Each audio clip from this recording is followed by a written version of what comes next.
오늘은 사울이 사는 날 동안에 라는 제목으로 또 함께 은혜를 나누고자 합니다. 오늘은 2021년도의 마지막 주일입니다.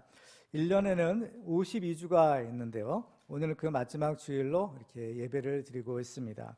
한 해의 마지막 한 주간은 지나온 한 해를 돌아보는 자기 성찰의 기회로 삼는 것이 좋습니다. 왜냐하면 이 한 해를 잘 마무리해야만 다가오는 새해에도 소망이 있을 수 있기 때문입니다. 이번 주가 지나면 우리는 나이를 한 살 더 먹게 됩니다. 사람의 나이는 1년을 단위로 계산하고 있는데요. 만약에 올해의 나이가 60세라고 한다면 그 사람은 지금까지 60년을 살았다라는 의미입니다. 근데 그 사람의 나이는 한꺼번에 많이 먹는 것이 아니라 그 사람이 살아온 1년 또 1년이 하나씩 둘씩 모아져서 이렇게 나이가 이루어지는 것입니다. 오늘 본문에 보면 사울이 사는 날 동안에 라는 표현처럼 이 사울의 인생을 평가하고 있는 것을 볼 수가 있어요. 그런데 어떤 사람이 잘 살았느냐 그렇지 않느냐라는 평가는 자기가 내리는 것이 아니라 반드시 다른 사람에 의해서 내려지는 특징이 있습니다. 여러분은 여러분의 인생을 잘 살고 계시나요? 내가 볼 때에는 잘 살았다라고 생각이 들어도 다른 사람들이 볼 때에는 그렇지 않을 수가 있고, 또 내가 볼 때에는 잘못 살았다라는 생각이 들어도 다른 사람이 볼 때에는 잘 살았다라고 평가할 수가 있는 것입니다. 그렇다고 해서 우리는 너무나 다른 사람들을 의식하며 살아갈 필요는 없습니다. 왜냐하면 진짜 중요한 평가는 사람들이 내리는 것이 아니라 바로 하나님께서 내리시는 것이기 때문입니다.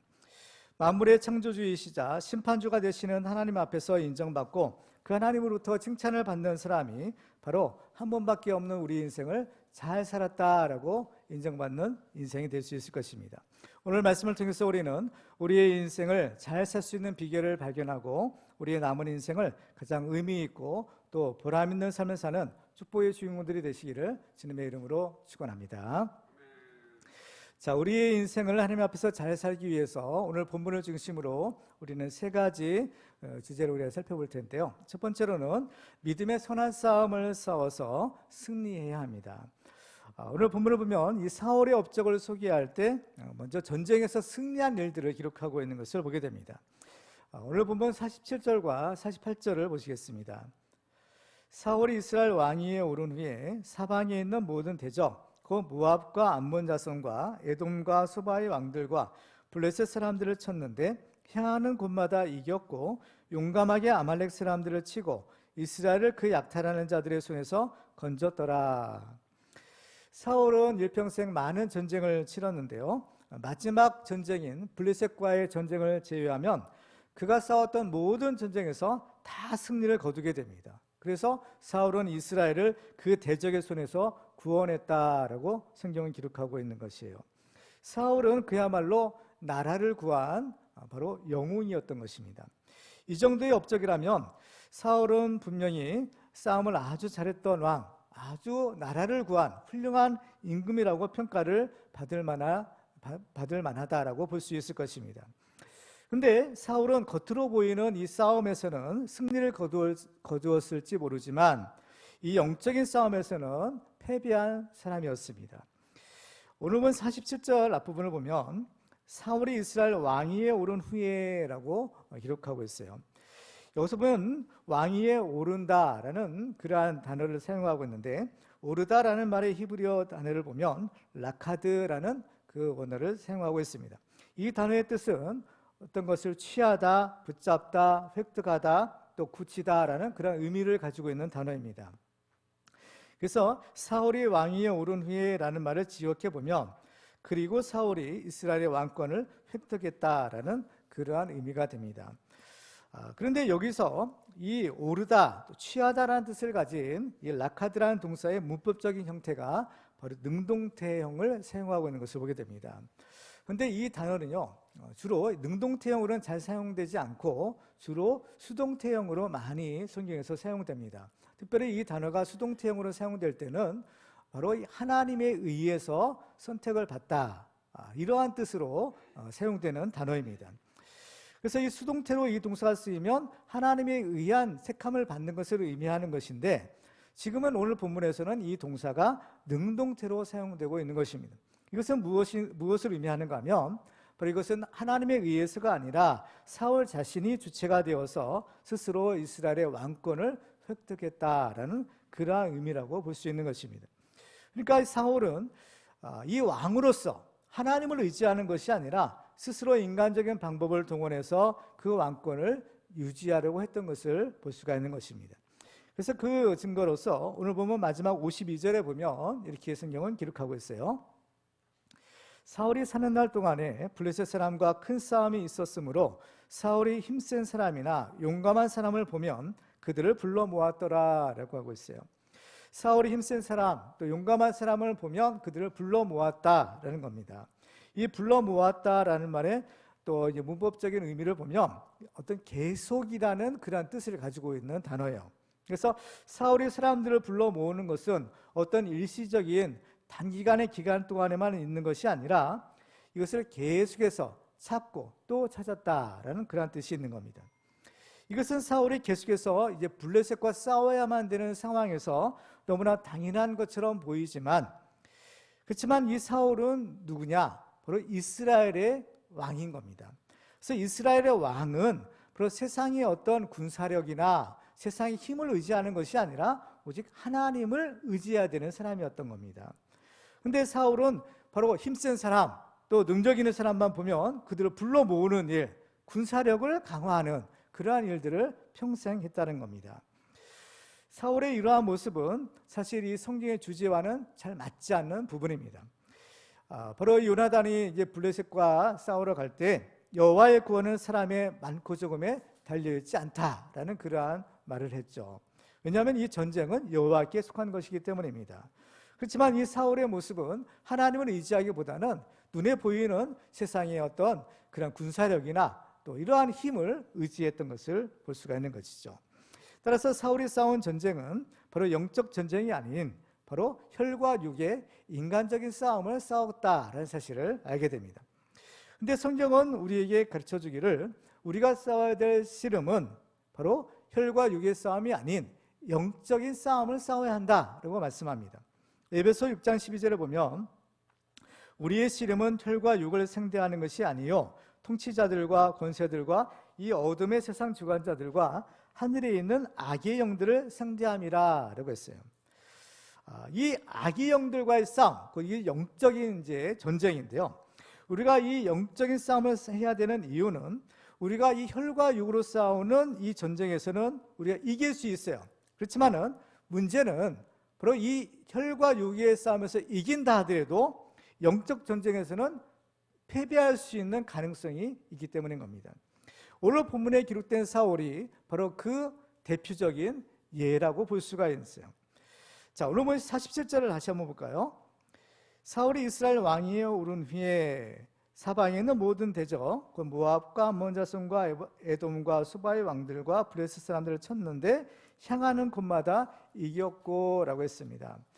사울이 싸움을 하는데 향하는 곳마다 이겼다는 거예요. 이 말은 사울이 싸우는 족족 승승장구를 했다라는 의미입니다. 그렇다면 사울이 정말 이렇게 향하는 곳마다 승리하고 형통한 삶을 살았느냐라는 거예요. 그렇지 않다는 거죠. 성경을 보면 형통한 삶을 사는 비결은 바로 하나님의 말씀에 순종하는 것입니다. 하나님께서 이 여호수아에게 알려주신 형통의 비결도 보면 이 말씀을 지키라는 거죠. 좌로나 우로나 치우치지 말고 오직 그 주신 말씀대로 살라는 겁니다. 그리하면 내 길이 형통할 것이다 라고 약속하십니다. 그렇지만 이 사울을 보면 어떤가요? 사울은 하나님의 말씀대로 사는 사람이 아니라 자기 속에 오른 대로 사는 사람이었던 겁니다. 하나님 말씀하셔도 그 말씀을 무시하고 자기 소견대로 사는 사람이 사울인 거예요. 그 때문에 지금 사울은 향하는 곳마다 이겼다, 승리했다고 하지만 사람의 눈에 승리하고 사람의 눈에 형통하게 보인다 하더라도 지금 사울의 승리, 또 사울의 가는 길은 절대로 형통한 길이 아니었다라는 것을 우리는 알아야 됩니다. 그러면 왜 성경은 사울이 향하는 곳마다 이겼다라고 기록하는 것일까요? 그래서 우리는 바로 이 성경의 원어를 살펴보는 것이 중요합니다. 자, 사울이 향하는 곳마다 이겼다라고 했을 때 이기다라는 단어가 있는데 이 말의 히브리어 원어를 보면 라샤라는 그러한 단어를 사용합니다.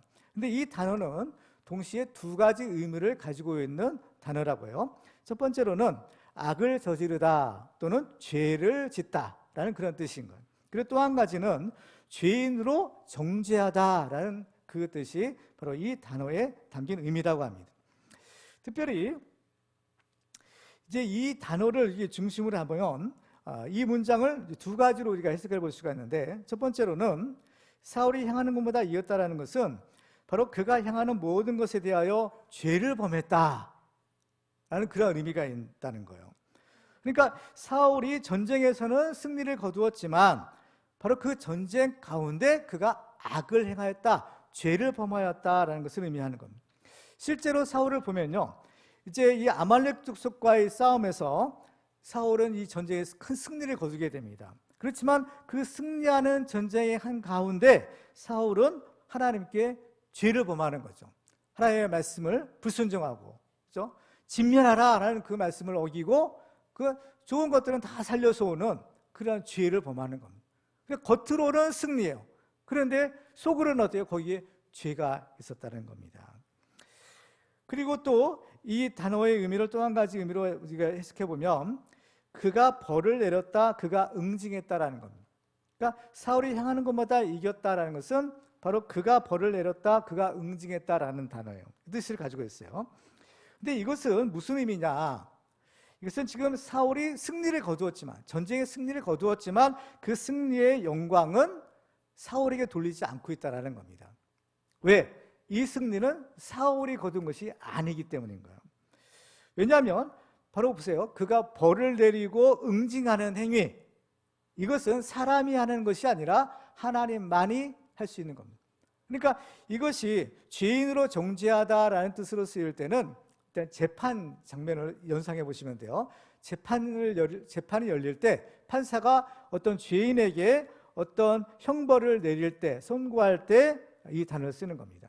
그러니까 지금 사울이 하는 곳마다 이겼다라는 것이 바로 벌을 내리다, 응징하다라는 의미로 만약 사용되었다면 이것은 누가 하는 것이냐? 하나님이 하시는 거라는 겁니다.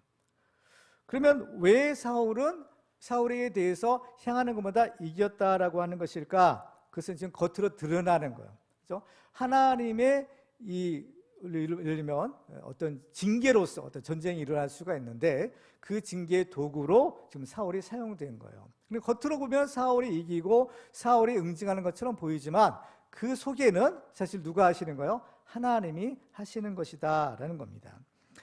그러니까 이 사울의 승리는 자기의 능력 때문이 아닌 전적인 하나님의 은혜로 된 것입니다. 그런데도 사울은 어떤가요? 하나님께 영광을 돌리기보다는 자기를 위한 기념비를 세워서 자기의 이름을 높이고 하나님께 돌릴 영광을 가로채는 그러한 일을 하는 것입니다. 따라서 사울은 전쟁에 이기기는 했지만 그 승리는 진정한 승리가 아니었다라는 것입니다. 만약에 사울이 이 전쟁에서 이겼다고 했는데 사울이 정말 이 전쟁에서 승리를 거두었다라면 이 전쟁의 승리의 열매가 있어야 돼요. 그 열매가 뭐냐? 그 전쟁의 열매는, 승리의 열매는 바로 평화가 이루어져야 된다는 겁니다. 전쟁에서 이제 승리를 했으면 그다음에 이제 평화의 시대가 오게 되는 거잖아요. 그런데 이 사울의 경우를 보면요, 사울의 전쟁은 끝이 없는 겁니다. 전쟁이 한번 전쟁에서 이기면 이제 평화의 시대가 들어야 되는데 평화의 시대가 아니라 한번 전쟁에서 이겼어요. 전쟁이 끝났어요. 근데 그 다음에 또 이어서 전쟁이 계속해서 이루어지는 겁니다. 오늘 본문에 보면 사울이 사방에 있는 모든 대적, 그 모압, 암몬, 에돔, 소바의 왕들 그리고 블레셋 사람들을 쳤다라고 했어요. 이 모압과 암몬은 이스라엘 동쪽 지역에 위치하고 있는 족속들인 겁니다. 이스라엘 중심으로 보면 동쪽에 모압과 암몬 족속이 있어요. 그리고 이 소바는 이스라엘 북쪽 지역에 위치한 아람 나라를 이제 말하는 거예요. 그리고 또 블레셋은 어떤가요? 이스라엘의 서쪽 지역, 서쪽 해변 지역에 사는 그런 사람들이죠. 그리고 또 아말렉은 이스라엘 남쪽 지역, 남쪽에 이제 광야 지역인데 거기에 사는 사람들인 겁니다. 그러니까 지리적으로는 어때요? 이스라엘의 동서남북에 걸쳐서 다 전쟁을 한 거예요. 그리고 또 시간적으로 보면 사울이 사는 날 동안 블레셋람과 큰 싸움이 있었더라. 그러니까 사는 날 동안에, 그러니까 일평생 사울은 어때요? 계속해서 전쟁을 했다는 겁니다. 이것이 바로 전쟁에서 이겨도 이긴 것이 아니다라는 하나의 증거라고 볼 수 있어요. 앞에서 보면 사무엘 선지자가 또 이스라엘과 블레셋과의 전쟁에서 승리를 이제 이끌었죠. 근데 그 전쟁에서 승리를 거둔 이후에는 무슨 일이 있었느냐? 바로 잃어버린 것들을 다시 찾는 회복과 평화의 결실이 이제 맺은 거예요. 사무엘상 7장 14절을 보면요, 승려는 이렇게 기록하죠. 블레셋 사람들이 이스라엘에게서 빼앗았던 성읍이 에그론부터 가드까지 이스라엘에게 회복되니 이스라엘이 그 사방 지역을 블레셋 사람들의 손에서 도로 찾았고 또 이스라엘과 아모리 사람 사이에 평화가 있었더라. 그러니까 이 사무엘이 주도한 이 전쟁에 승리하니까 빼앗긴 것들을 다시 찾아요. 회복해요. 그리고 또 어때요? 이제 평화가 이제 있게 되었다라는 것입니다. 이것이 진정한 승리의 열매인 거예요. 진짜 승리했다면 바로 이러한 일들이 있어야 했다라는 거죠. 그런데 이런 면에서 볼 때 사울이 전쟁에서 이기기는 했지만 그것은 진정한 승리라고는 볼 수가 없다라는 것입니다. 그래서 이 사울의 전쟁은 그저 전쟁을 위한 전쟁일 뿐이지 전쟁이 지나고 나서 찾아온 평화나 회복은 보이지가 않는 것입니다. 이처럼 진정한 승리자가 되느냐 그렇지 않느냐라는 그 여부는 이처럼 눈에 보이는 세상적인 성공이나 실패에 따른 것이 아니다라는 것을 우리는 알아야 됩니다. 진짜 중요한 것은 눈에 보이는 성공과 실패가 아니라 사실 눈에 보이지 않은 영적인 성공과 실패인 것입니다. 그래서 세상에서 아무리 성공해서도 영적으로 실패하면 그 사람은 결국 실패자가 될 수밖에 없어요. 그렇지만 세상에서는 별 볼 일 없어도 영적으로 승리하면 진짜 믿음의 승리자가 될 수가 있는 것입니다. 예수님께서 이제 그 오병이의 이적을 베풀어 있었을 때 많은 사람들이 그 이적을 보고 또 예수님을 찾아와서 또 예수님을 억지로 자기들의 임금으로 삼으려고 했던 일이 있었어요. 바로 보면 그들은 어때요? 눈에 보이는 이런 엄청난 기적이죠. 그렇죠? 그럴 때 예수님이 그들에게 주신 말씀이 있습니다. 요한복음 6장 27절에 보면 썩을 양식을 위하여 일하지 말고 영생하도록 있는 양식을 위하여라. 이 양식은 인자가 너희에게 주리니 인자는 아버지 하나님께서 인치신 자니라. 썩을 양식을 위하여 일하지 말고 영생하도록 있는 양식을 위하여 하라라는 것입니다. 그러므로 우리는 이 혈과 육의 전쟁이 아닌 바로 믿음의 선한 싸움을 싸워야 하는 것입니다. 믿음의 선한 싸움을 싸워 승리한 대표적인 바로 사람이 바로 사도 바울이에요. 바울은 이제 자기의 죽음을 앞에 두고 자기의 삶을 이제 돌아보았습니다. 우리도 이제 한 해를 돌아보는 것처럼 바울도 이제 자기 인생을 이렇게 돌아보게 되는데 그때 이런 얘기를 해요. 디모데후서 4장 6절에 보면 전제와 같이 내가 벌써 부어지고 나의 떠날 시각이 가까웠도다. 나는 선한 싸움을 싸우고 나의 달려갈 길을 마치고 믿음을 지켰으니 이제부로는 나를 위하여 의의 면류관이 예비되었으므로 주 곧 의로우신 재판장이 그날에 내게 주실 것이며 내게만 아니라 주의 나타나심을 사모하는 모든 자에게도니라. 바울은 말합니다. 나는 선한 싸움을 싸웠다. 선한 싸움을 싸워서 승리하고 믿음을 지켰다라고 고백하고 있습니다. 그래서 바울은 자기의 그 영적인 아들이라고 하는 디모데에게도 마지막 유언과 같은 당부를 하는데요. 디모데전서 6장 12절에 보면 믿음의 선한 싸움을 싸우라 영생을 취하라. 이를 위하여 내가 부르심을 받았고 많은 증인 앞에서 선한 증언을 하였다라고 말씀합니다. 믿음의 선한 싸움을 싸우라 영생을 취하라는 것. 믿음의 선한 싸움을 싸워 승리해야만 바로 하나님 주시는 그 영생을 얻을 수 있다라고 말씀하는 겁니다. 우리도 사도 바울처럼 이 믿음의 선한 싸움을 잘 싸워 승리하여 주님께서 예비하신 의의 멸령을 받는 축복의 주인공들 되시기를 주님의 이름으로 축원합니다. 두 번째로 하나님 앞에서 우리 인생을 잘 살려면 하나님께서 주신 사명을 따라서 살아야 합니다. 오늘 본문에는 이제 사울이 거둔 업적과 또 그의 가족들을 소개하고 있는 장면을 보게 됩니다. 근데 오늘 본문의 특징은 이 사울의 통치가 아직 끝나지 않았음에도 불구하고 그의 업적을 소개하고 그의 가족들을 소개하고 있다라는 것입니다. 통상 이런 것들은요, 어떤 사람이 살아있을 때가 아니라 죽었을 때 하는 일들이에요.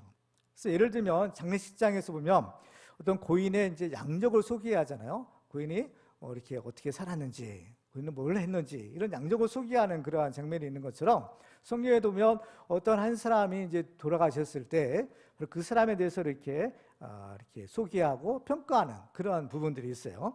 근데 이런 것들은 대부분 어때요? 돌아가셨을 때, 그렇죠? 죽었을 때 사후에 평가를 하는 겁니다. 근데 지금 보면 지금 사울은 죽은 것이 아니에요. 사울이 이스라엘 나라를 다스리는 그 통치 기간이 40년인 겁니다. 근데 지금의 시기는 어때요? 이게 초반기인 겁니다. 아직 한참 살 날이 많은 거예요. 그죠? 그런데 이 성경에는 오늘 본문에 이 사울에 대한 어떻게 보면 평가를 내리는 이러한 말씀이 들어있다라는 겁니다. 그죠? 그럼 왜 사울이 죽지도 않았는데 또 엄연히 지금 왕으로 있는데 이런 것들을 지금 하고 있을까라는 거예요. 이것은 영적으로 볼 때 두 가지 의미가 있는데요. 실제로는 이 사울은 영적으로는 사실은 죽은 것 같다는 겁니다. 지금 이 일은 사람이 죽었을 때 하는 거예요. 근데 사울은 죽지 않았지만 영적인 눈으로 볼 때는 사울은 이미 죽은 자와 방불하다는 겁니다. 그리고 또 사울은 지금 왕이지만 왕의 역할을 제대로 하지 못하고 있다라는 것을 의미하는 것입니다. 사실 이제 오늘 본문 이후에 보면 나머지 이제 사울의 이제 이야기들이 쭉 기록되어 있어요. 이제 사무엘상 15장부터는 이제 아말렉 이제 전투 장면부터 해가지고 마지막에 이제 사울이 죽기까지 이제 블레셋과의 싸움까지 그동안에 있었던 일들을 이제 쭉 기록하고 있는데요. 오늘 본문 이후에 사울의 이제 행적들, 사울이 어떻게 살았는가라는 것을 보면 좋은 내용이 없어요. 그러니까 하나님께 뭐 귀하게 쓰임 받고 영광 돌리고 이런 것이 아니라 다 하늘보다 잘못된 것들, 죄 짓는 일들, 망령된 일들 이런 것들을 하고 있는 겁니다. 그렇죠? 그러니까 사실 이 사울에 대한 평가를 오늘 본문에서 내릴 수밖에 없는 거예요. 왜? 이후의 사울의 삶이라는 것은 가치가 없는 겁니다. 하나님 앞에서는 이미 죽은 자와 방불하기 때문인 것이죠. 그런데 왜 성경은 이 사울에 대해 평가할 때 사울이 향하는 곳마다 이기고 승리했다라고 기록하고 있을까요? 이기고 승리하는 것은 좋은 것 아닌가요? 승리자가 돼야죠. 그렇죠? 우리는 여기에서 사람은 실패해도 하나님은 절대로 실패하지 않으신다라는 그런 진리를 발견할 수가 있는 겁니다. 앞에서 보면 하나님께서 사울을 이스라엘의 왕으로 세우신 목적이 있었던 것을 우리는 발견하게 돼요. 하나님께서 사무엘에게 사울에게 기름을 부으라라고 명령하실 때 이렇게 말씀하시는 것을 보게 됩니다. 사무엘상 9장 16절에 보면요, 내일 이맘때에 내가 베냐민 땅에서 한 사람을 내게로 보내리니 너는 그에게 기름을 부어 내 백성 이스라엘의 지도자로 삼으라. 그가 내 백성을 블레셋 사람들의 손에서 구원하리라. 내 백성의 부르짖음이 내게 상달되었으므로 내가 그들을 돌보았노라 하셨더니. 자, 하나님이 사울을 왕으로 세우신 목적이 뭐예요? 그로 하여금 내 백성을 블레셋 사람들의 손에서 구원하겠다라는 것입니다. 그렇죠? 그렇기 때문에 지금 사울이 모든 싸움에서 이기고 승리한 이유가 바로 여기에 있는 겁니다. 그렇죠? 하나님께서 사울을 왕으로 삼으신 목적은 바로 하나님의 백성 이스라엘을 블레셋 사람들의 손에서 구원하시기 위함이기 때문에 바로 사울로 하여금 이 승리를 주신 것입니다.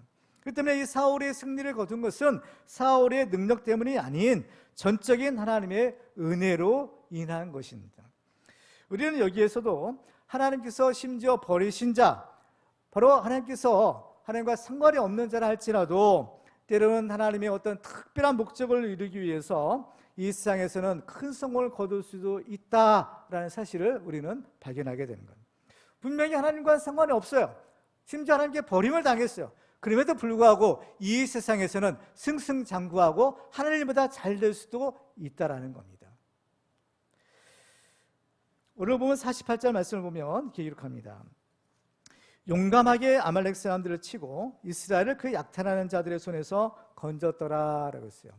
하나님께서 사울을 왕으로 세우신 목적이 있었죠. 바로 그 목적을 이 사울이 이렇게 지금 달성하고 있는 것입니다.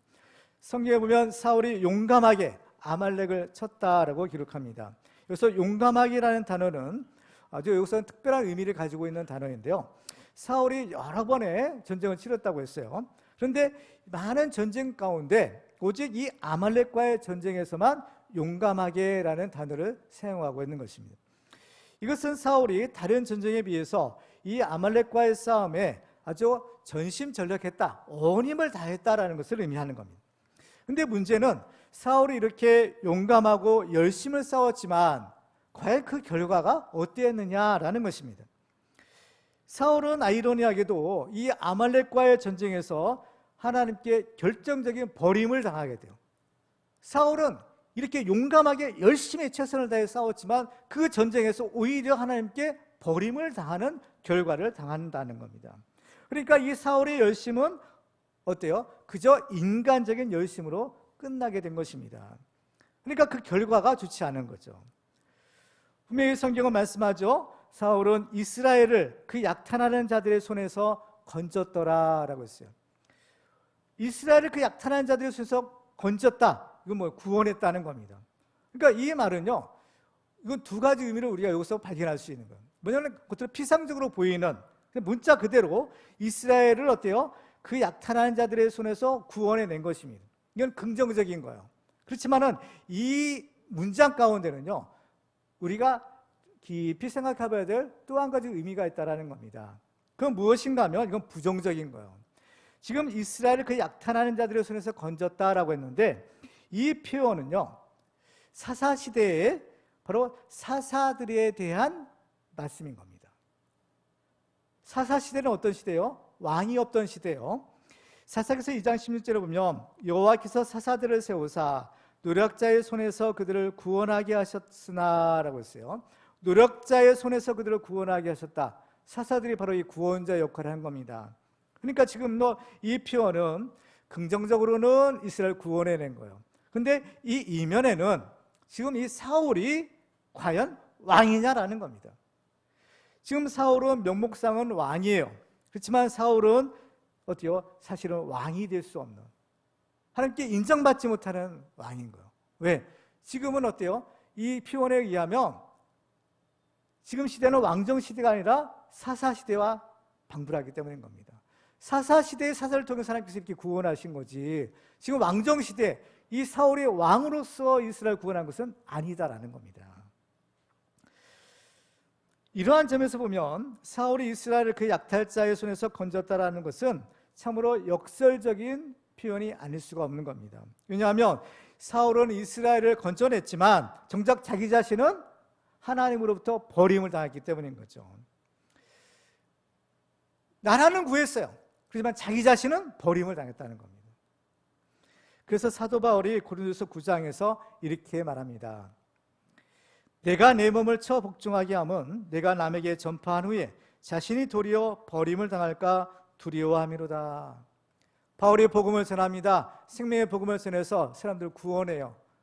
그런데 정작 자기 자신은 버림을 당할까 두렵다라는 겁니다. 그럼 왜 이렇게 위대한 일을 한 사람이 버림을 당할까? 사울을 보면 우리가 그 해답을 찾을 수가 있어요. 사울은 보면 어때요? 사울도 위대한 일을 한 겁니다. 나라를 구한 거예요. 백성을 구한 겁니다. 그렇지만 버림을 당했다는 거. 왜 그럴까요? 교만해서 하나님의 말씀에 불순종했기 때문인 겁니다. 이 사울이라는 이름이요, 보면은 이스라엘 사회에서는 굉장히 좀 유명한, 아주 많이 쓰이는 이름인 것 같아요. 오늘 본문에 사울 왕이 나옵니다. 하나님께 버림을 당한 사울 왕이 나오는데 신약 성경에 보면 지금 이 고린도서 9장 말씀, 그죠? 나 자신이 도리어 버림을 당할까 두려워한다라는 이 말을 한 사람의 이름이 뭐예요? 사울인 겁니다. 바울은 예전에 이름이 본래는 사울이었던 거예요. 사울이라 하는 바울인 겁니다. 그러니까 이 사울이 예수님 만나서 변화돼서 이제 바울이 된 거지, 사실은 본래 이름은 누구예요? 사울인 거예요. 사울왕과 같은 이름인 겁니다. 그렇죠? 그 때문에 우리 사람의 열심보다 더 중요한 것은 바로 하나님의 뜻이고 하나님의 뜻대로 순종하는 것인 거예요. 사무엘상 15장 22절에 보면 사무엘 선지자가 사울에게 이렇게 얘기합니다. 사무엘이 이르되 여호와께서 번제와 다른 제사를 그의 목소리를 청종하는 것을 좋아하심같이 좋아하시겠나이까? 순종이 제사보다 낫고 듣는 것이 순양의 기름보다 나으니 라고 말합니다. 사울처럼 우리 사람의 열심은요, 지금 당장에는 어떤 반짝하는 효과가 있는 것처럼 보일 수가 있어요. 그렇지만 결국에는 그것은 부작용을 낳고 그 결과가 좋지 않게 끝나는 겁니다. 그러나 하나님의 뜻대로 순종하는 것은 지금 당장에는 별 효과가 없는 것처럼 보일지 모르지만 결국에는 모든 것을 합력하여 선을 이루게 하시는 좋은 결말을 맞이하게 되는 겁니다. 오늘 본문의 사울은 하나님의 말씀에 순종하지도 않았고 결국 버림을 당했음에도 불구하고 하나님의 뜻을 이루기 위해서 싸우는 전쟁마다 승리를 거두었습니다. 근데 만일 우리가 한번 생각해 볼 것이 무엇인가 하면요, 사울이 정말 이 다윗처럼 하나님의 마음에 맞는 사람이 되어서 그 하나님의 뜻을 이루기 위한 사명자의 삶을 살았더라면 과연 어땠을까?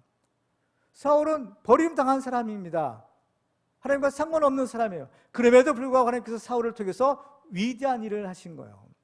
만약에 사울이 정말 이 다윗처럼 하나님의 뜻대로 순종하겠습니다, 하나님의 사명을 위해서 내가 헌신하겠습니다, 만약에 이렇게 삶을 살았더라면, 이 사명자의 삶을 살았더라면 얼마나 더 큰 일을 할 수 있었을까? 하나님께서 얼마나 더 큰 승리를 주셨을까?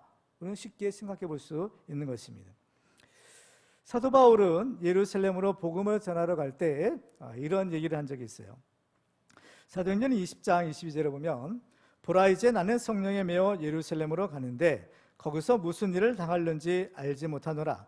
오직 성령이 각 성에서 내게 증언하여 결박과 혼란이 나를 기다린다 하시나 내가 달려갈 길과 주 예수께 받은 사명 곧 하나님의 은혜의 복음을 증언하는 일을 마치려 하면은 나의 생명조차 조금도 귀한 것으로 여기지 아니하노라.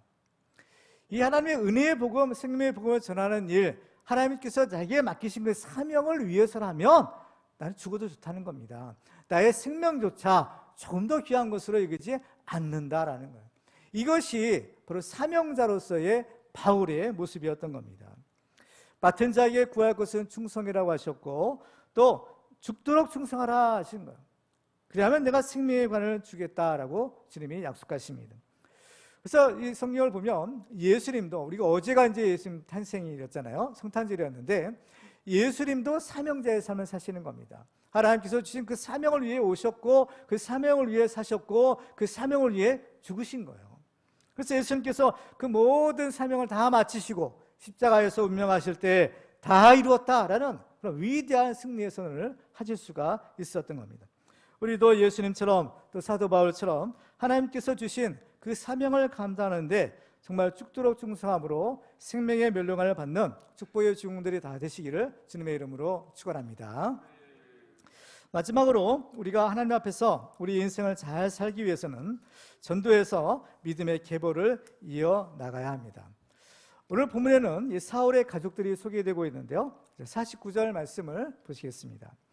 사울의 아들은 요나단과 이스위와 말기수하여 그의 두 딸의 이름은 이르하니 맏딸의 이름은 메라비요 작은 딸의 이름은 미갈이며 라고 합니다. 지금 여기서 보면 이제 사울과 그 자녀들의 이름이 지금 기록되어 있어요. 특별히 그 아들들의 이름을 보면 요나단과 이스위와 말기수라고 기록되어 있습니다. 근데 이 세 아들들은요, 나중에 이 블레셋과의 전쟁에서 사울과 함께 전사를 하게 되는 그러한 이름들인 것을 보게 됩니다. 그래서 사무엘상 31장 2절에 보면 그 장면을 이렇게 기록하고 있어요.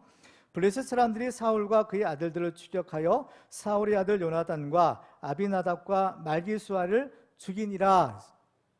근데 이 사울의 아들들의 이름이 나오는데 오늘 본문에 기록된 이름과 이 31장에 기록된 이름이 조금 달라요. 한 사람의 이름이 다르죠. 바로 아비나답이라는 겁니다. 여기서 보면 이 이스위라는 이름 대신에 아비나답이 죽었다라고 성경을 기록하고 있는데요. 근데 이스위는 누구고 아비나답은 누구냐는 거예요. 왜 성경은 이곳에서는 이렇게 기록하고 저곳에서 저렇게 기록하냐? 이 성경이 틀린 거냐? 틀린 것이 아닌 거예요. 왜냐하면 이 이스위와 아비나답은 사실 같은 사람인 겁니다. 같은 사람인데 두 개의 이름을 가졌을 수가 있어요. 그래서 보면 우리도 보면 집에서 부르는 이름이 있고 또 호적에 올리는 이름, 또 바깥에서 사용되는 이름이 또 있을 수 있잖아요. 그런 경우라고 생각해 볼 수도 있고, 또 한 가지는 본래의 이름이 있을 수 있고 하나는 별명으로 부르는 이름일 수도 있는 거예요. 이런 가능성들이 있는 거죠. 그렇지만 중요한 것은 이 두 사람이 한 사람이라는 거예요. 동일한 인물인 거예요. 동일한 인물인데 이름이 서로 이제 다르게 불렀을 뿐인 거죠. 근데 중요한 것은 뭐 이렇게 이름이 이제 서로 이제 다르게 부른 것이 자체가 중요한 것이 아니라 사울에게는 지금 이 오늘 본문에 기록된 3명의 아들들 말고도 또 한 명의 아들이 있었다는 겁니다. 그 사람의 이름은 누구냐면 이스보셋이라는 사람이에요. 사무엘하 2장 8절에 보면 이 사울이 죽은 이후에 있던 일을 기록하는데요. 사울의 군사령관 넬의 아들 아브넬이 이미 사울의 아들 이스보셋을 데리고 마하나임으로 건너가 길르앗과 아술과 이스라엘과 에브라임과 베냐민과 온 이스라엘의 왕으로 삼았더라. 사울이 이제 전사했어요. 죽었어요. 그러고 나니까 이제 이 사울의 군사령관이죠. 이 아브넬이 그 사울의 남은 아들을 이제 데리고 왕으로 이제 추대했다라는 겁니다. 그러면 왜 이렇게 사울에게는 4명의 아들이 있었는데 오늘 본문에는 3명의 아들만 기록됐을까 하는 거예요. 왜 그랬을까요? 그 이유가 있는 겁니다. 그것은 바로 이 3명의 아들이 사울과 함께 같은 날에 죽었기 때문인 겁니다. 그래서 이 아들들이 지금 사울과 함께 죽었다라는 사실을 지금 강조하기 위해서 굳이 살아있는 이스보셋 이름은 지금 여기서는 뺀 거예요. 중요한 것은 뭐예요? 사울과 그 3 아들들 모두가 같은 날에 죽었다라는 겁니다. 이게 지금 여기 성경에서는 중요한 의미를 가지고 있다라는 겁니다. 근데 어떻게 보세요? 아버지와 아들 셋이 한 날에 동시에 죽었어요. 이것은 사실 좋지 않은 거죠. 그렇죠? 이것은 그 대가 끊어질 정도로 좋지 않은 형상인 겁니다. 아버지 대와 자녀의 대, 이것은 서로 끊어지지 않고 서로 연결이 돼야 되는 겁니다. 그러니까 세대 간의 이러한 계승이 되는 거죠. 그래야. 우리가 이제 어제 성탄절 예배를 드렸는데요. 그때 그 예수님의 족보에 대해서 우리가 살펴본 일이 있었어요. 그래서 예수님께서 탄생하시기까지 그 족보에 기록된 많은 사람들의 이름이 나오는데 그 사람들이 감당해야 될 가장 중요한 사명이 있었다고 했죠. 그 사명이 뭐예요? 바로 자녀들에게 믿음의 유산을 물려주어서 그 믿음의 대가 끊어지지 않도록 하는 것이었던 겁니다. 그 믿음의 대가 끊어지지 않아야만 바로 하나님이 약속하신 메시아가 그들의 후손에서 나올 수 있었기 때문인 겁니다. 그런데 이 아버지 세대와 자식의 세대가 동시에 죽어버리면 어때요? 그 대가 끊어지는 겁니다. 그러면 이 아버지 세대와 자녀의 세대가 있는데 그럼 그 책임은 과연 누구에게 있을까요? 아버지에게 있을까요? 자녀들에게 있을까요? 엄밀히 말하면 각자에게 있는 겁니다. 예레미야 31장 29절에 보시면 그때 그들이 말하기를 다시는 아버지가 신포도를 먹었으므로 아들들의 이가 시다하지 아니하겠고 신포도를 먹는 자마다 그의 이가 신 것 같이 누구나 자기의 죄악으로 말미암아 죽으리라. 각각 자기의 죄로 인해서 죽는다는 겁니다. 그렇죠? 그런데 기본적으로는 각각이에요. 자기 책임인 겁니다. 그렇지만은 굳이 상대적으로 그 책임의 경도를 누가 중하냐 경하느냐 이것을 한번 따져본다면 어떠냐는 거예요. 그것은 바로 이것은 아들들 세대보다는 아버지 세대에 더 책임이 있다는 거예요. 그렇죠? 이 사울은 이번 말고도요 자기 잘못으로 인해서 자기 후손들을 죽게 만든 일이 또 있었어요. 성경에 보면 이 사울이 그 재위 기간이죠. 왕으로 있을 때 바로 기브온 사람들을 죽이는 일이 있었습니다. 이 기브온 사람들은 본래 이스라엘 사람들이 아니었죠. 가나안 원주민 중에 하나였는데 여호수아 이제 정복전쟁 때 여호수아에 보면 그 사람들이 어떻게 살았는가를 우리가 알 수 있어요. 근데 그 사람들과 약조를 맺었어요. 언약을 맺고 살려주겠다 했는데 어찌 보면 눈에 가시 같은 존재였던 겁니다. 그래서 이스라엘 사람들과 이 기브온 사람들은 사실은 같은 지역에 살지만 서로 사이가 좋지 않아. 그래서 이제 사울은 이것을 알고 이스라엘 사람들이 환심을 사기 위해서 그 죄 없는 기브온 사람들을 죽이는 일을 했던 겁니다. 그러니까 기브온 사람들은 억울한 일을 당한 거예요. 잘못이 없는데 그냥 힘이 없다는 이유만으로 어때요? 죽임을 당했다는 겁니다. 근데 이 일을 하나님이요 그냥 넘어가지 않으시는 거예요. 사울 당대는 뭐 그런 별 일이 없었지만 다윗 시대에 그 3년 동안이나 기근이 있는 그러한 일이 있었어요. 3년이나 기근이 있었다는 것은 이건 중요한 의미가 있는 거죠. 이건 우연이 된 것이 아니라는 겁니다. 그래서 다윗이 하나님께 기도해서 물었죠. 왜 이런 일이 있어야 됩니까? 그러니까 하나님께서 알려주세요. 근데 사울이 행한 그 일을 알려주셔. 그래서 이제 이 다윗이 이제 기브온 사람들을 찾아가죠. 야, 우리 싸울 때 너희 당신들을 우리가 억울하게 한 일이 있었는데 어떻게 하면 당신들의 원한을 풀어주길 수 있겠느냐. 그러니까 이제 그 사람들이 말하기를 이건 금이나 은으로, 돈으로 해결될 문제가 아니다. 생명은 생명으로, 피는 피로 갚아야 된다는 거죠. 그래서 이 사람들이 뭘 요구하는가 하면 사울과 그 집안 사람들 중에 7명을 우리한테 넘기라. 왜? 그래, 죽어야 된다.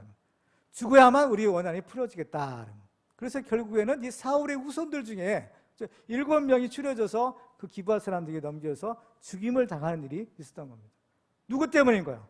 사울 때문인 겁니다. 사울 때문에 그 후손들이 이런 죽임을 당하는 일도 있었던 거죠. 근데 이렇게까지 사울의 집안처럼 이게 직접적으로 그 목숨을 잃고 뭐 이런 일도 물론 뭐 사실은 중요한 것이겠지만 사실은 육신에 살고 죽는 문제보다 사실 더 중요한 것이 있어요. 그 뭐냐? 영적으로 사느냐 죽느냐인 겁니다. 육신의 죽음은 어떻게 보면 모든 사람들은 언젠가 한 번은 다 당하게 되는 것이죠. 그렇지만 영적인 죽음은 이건 차원이 다른 겁니다. 요한계시록 2장 20절에 보면 루아디아 교회에 대한 주시는 말씀이 있어요. 그러나 내게 책망할 일이 있노라. 자칭 선지자라 하는 여자 이세벨을 내가 용납함이니 그가 내 종들을 가르쳐 꾀어 행음하게 하고 우상의 제물을 먹게 하는도다. 또 내가 그에게 회개할 기회를 주었으되 자기의 음행을 회개하고자 하지 아니하는도다. 볼지어다 내가 그를 침상에 던질 터이요 또 그와 더불어 간음하는 자들도 만일 그의 행위를 회개하지 아니하면 큰 환난 가운데에 던지고 또 내가 사망으로 그의 자녀를 죽이리니 모든 교회가 나는 사람의 뜻과 마음을 살피는 자인 줄 알지라. 내가 너희 각 사람의 행위대로 갚아주리라 하시면, 이 두아디아 교회의 문제는 뭐냐? 영적인 간음, 곧 우상숭배의 죄를 범한 거예요. 그것을 용납한 것이죠. 그러니까 이 우상숭배의 죄를 범한 이 두아디아 교회에 주는 엄중한 경고의 말씀이 있는 겁니다. 이거 영적인 간음이에요. 그렇죠? 침상에서 이루어지는, 은밀하게 이루어지는 일이에요. 그렇지만 그를 어때요? 침상에 던지고 라고 했어요. 그렇죠? 큰 환난 가운데 던질 것이다 라고 경고하시면서 내가 사망으로 그의 자녀를 죽일 것이다 라고 하시는 겁니다. 그러니까 이 우상숭배의 죄가 얼마나 무서운가 하면 그 자녀들을, 자기 자녀들을 영적으로 죽이는 결과를 가져온다는 거죠. 그러면 여기서 이 우상숭배는 과연 무엇일까? 여기서 우상숭배는요, 눈에 보이는 우상숭배가 있고 눈에 보이지 않는 우상숭배가 있는 겁니다. 눈에 보이는 우상숭배가 우리가 다 아는 것처럼 뭐 절간에 가서 뭐 절한다든지 뭐 이런 것이지만 눈에 보이지 않는 우상숭배도 있다라는 것을 성경은 경고하시죠. 골로새 3장 5절에 보면 그러므로 땅에 있는 지체를 죽이라. 곧 음란과 부정과 사욕과 악한 정욕과 탐심이니 탐심은 우상숭배니라. 이것들로 말미암아 하나님의 진노가 임하느니라 라고 했어요. 탐심은 우상숭배라는 겁니다.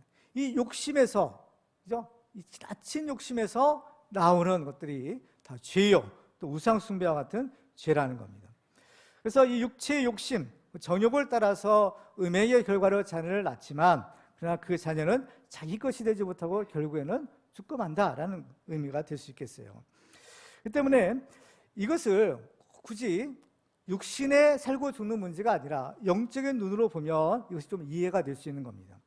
영적인 눈으로 보면 우리 믿음의 집안에서 태어난 자녀들이 신앙생활을 하지 않는다면 영적으로 죽는 것이에요. 사실 성경에 보면 기드온의 아들인 아비멜렉이라는 사람이 있었어요. 근데 이 아비멜렉이 기드온의 자기 형제들, 그죠? 기드온의 아들인 자기 형제 70명을 한 자리에서 죽이는 일이 있었던 겁니다. 기드온의 자녀들이 무려 72명이나 됐어요. 그러니까 아비멜렉 빼고 죽은 70명 빼고 또 살아남은 요담 72명이나 된 거예요. 아들만. 그죠? 근데 그 많은 아들들이 한 날 한 자리에서 다 죽이기만 했어요. 그것도 누가 죽이느냐? 자기의 형제에 의해서. 기드온의 아들에 이어서 그 형제들이 몰살을 당하는 일들이 있었던 겁니다. 그 이유가 무엇 때문일까? 성경은 사사기서 8장에서 이렇게 기록하고 있어요. 기드온이 그 금으로 에봇 하나를 만들어 자기의 성읍 오브라에 두었더니 온 이스라엘이 그것을 음란하게 위함으로 그것이 기드온과 그의 집에 올무가 되니라. 기드온의 전쟁의 승리를 거두고 전리품으로 얻은 그 금부치를 가지고 금으로 에봇을 만들었다는 겁니다. 그런데 그 에봇이 문제였던 거죠. 그 에봇을 사람들이 우상을 섬기듯이 음란하게 섬겼다는 거예요. 그래서 이 기드온의 잘못은 뭐냐? 전쟁의 승리는 잘 거두었어요. 그렇지만은 어때요? 금이 문제였던 겁니다. 금이 문제예요. 황금 만능주의, 배금주의. 그래서 결국 그것이 나타난 것이 금으로 만든 에봇으로 나타났고, 이것은 자기뿐만 아니라, 그죠? 자기 집안뿐만 아니라 이스라엘 온 백성들로 하여금 바로 음란하게 섬기는, 바로 우상 숭배를 하게 만드는 그 빌미를, 원인을 제공했다라는 겁니다. 그러면 우리는 어떻게 우리의 자녀들에게 이 믿음의 계보를 이어가게 할 수 있을까라는 겁니다. 믿음의 계보를 이어가야만 하나님이 약속하신 천대에 이르는 축복을 받을 수 있는 거죠. 두 가지 방법을 우리가 생각해 볼 수가 있는데요. 첫째로는 우리의 자녀들에게 믿음의 유산을 물려주는 것입니다. 우리의 자녀들은 우리의 것이 아니에요. 하나님께서 우리에게 맡겨주신 하나님의 자녀들인 겁니다. 그 때문에 부모된 우리 세대의 책임은 바로 우리의 자녀들을 믿음으로 양육하는 데 있어요. 요즘 젊은 세대일수록 신앙생활하는 사람들의 숫자가 점점 줄어들고 있는 추세입니다. 정말로 안타까운 일이 아닐 수가 없는데요. 정말 우리가 하나님 앞에 가서 책망받지 않으려면 먼저 우리의 자녀들을 신앙생활을 잘 할 수 있도록 우리가 잘 양육해야 되는 거예요. 이를 위해서는요, 우리 자녀들에게 분명한 삶의 우선순위를 정하도록 훈련하는 것이 중요합니다. 신앙생활이라는 것이 뭐냐면은 우선순위를 잘 정하는 겁니다. 우리가 하나님을 믿는다라는 것은 무슨 의미냐? 하나님을 내 인생의 최고의 우선순위에 두고 최고로 중요한 것으로 두고 사는 거예요. 그러면 나머지는 질서가 딱 잡히는 겁니다.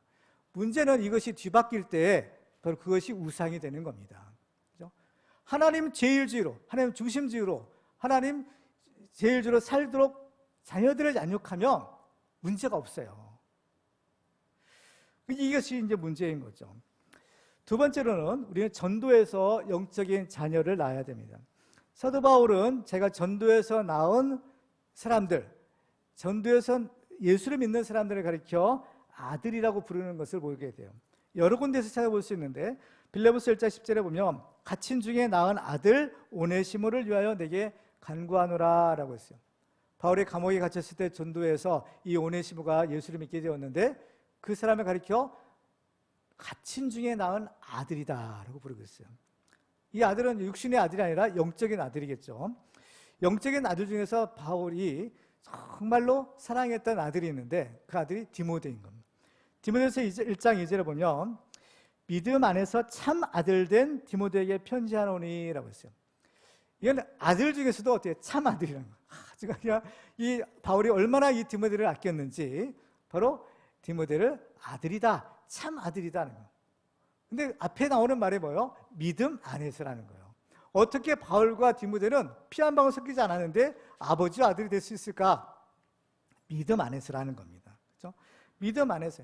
믿음 안에서 우리는 어때요? 한 가족이 될 수 있다라는 것을 우리에게 알려주는 것입니다. 마태복음 12장에 보면 예수님께서 이런 말씀을 주십니다.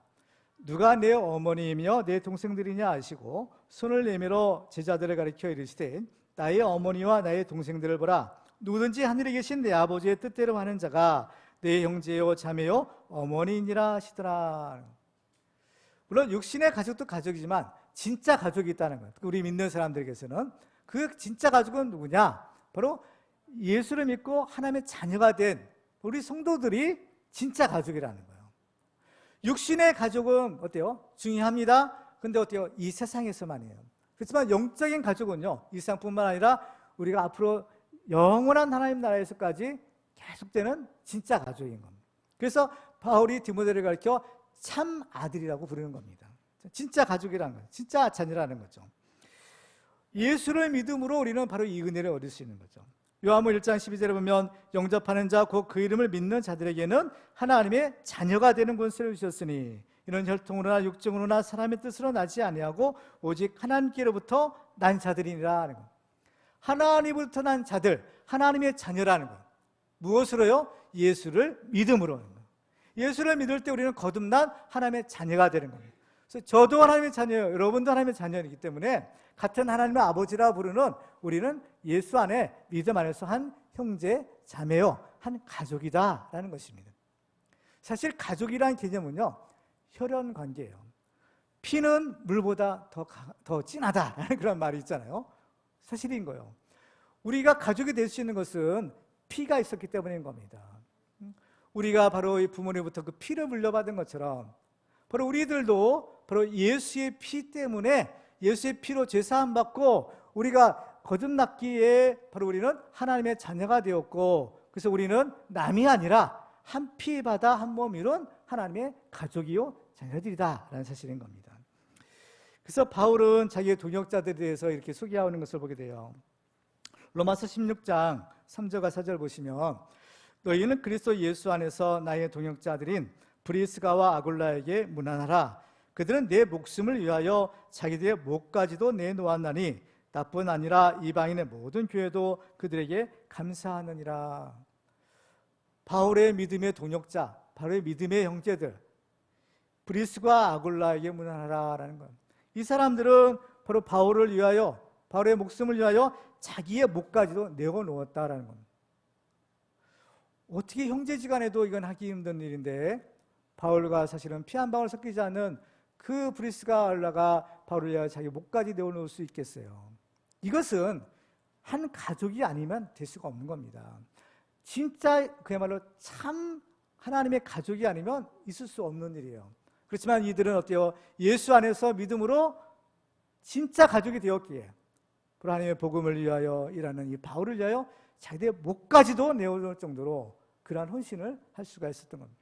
가족들끼리는요, 아까운 게 없어요. 부모님의 자녀들에게 뭘 주어도 아깝지 않죠. 오히려 더 주고 싶은 것이 마음인 것처럼 가족들 사이도 마찬가지인 겁니다. 그렇죠? 그러니까 하나님께서 우리에게 주시는 축복은 후히 주신다라고 했어요. 인색하지 않고 후히 주신다라고 하는 거예요. 가족이기 때문인 겁니다. 가족이니까. 그렇습니다. 이제 말씀을 맺겠어요. 오늘 우리는 우리 인생을 하나님 앞에서 잘 살기 위한 세 가지 비결을 우리가 살펴보았습니다. 한 해의 시작이 정말 엊그제 같은데 벌써 한 해의 마지막 주간을 우리가 보내고 있어요. 일상의 창조 원리는 시작이 있으면 반드시 끝이 있다라는 것입니다. 이처럼 우리 인생도 언젠가는 마지막 순간을 맞이하게 될 것입니다. 그렇지만 한 번 죽는 것은 사람에게 정해진 것이요 그 후에는 심판에 있을 것이다 라고 말씀하셨습니다. 그래서 우리의 인생이 정말 하나님 앞에 서서 우리의 인생을 하나님 앞에 헤아림을 받는 그 순간이 반드시 오게 될 것입니다. 그때 우리는 하나님 앞에 우리 믿음을 인정받고 주님께서 예비하신 의의 멸령을 받아 쓰는 축복의 주인공들이 다 되시기를 주님의 이름으로 축원합니다.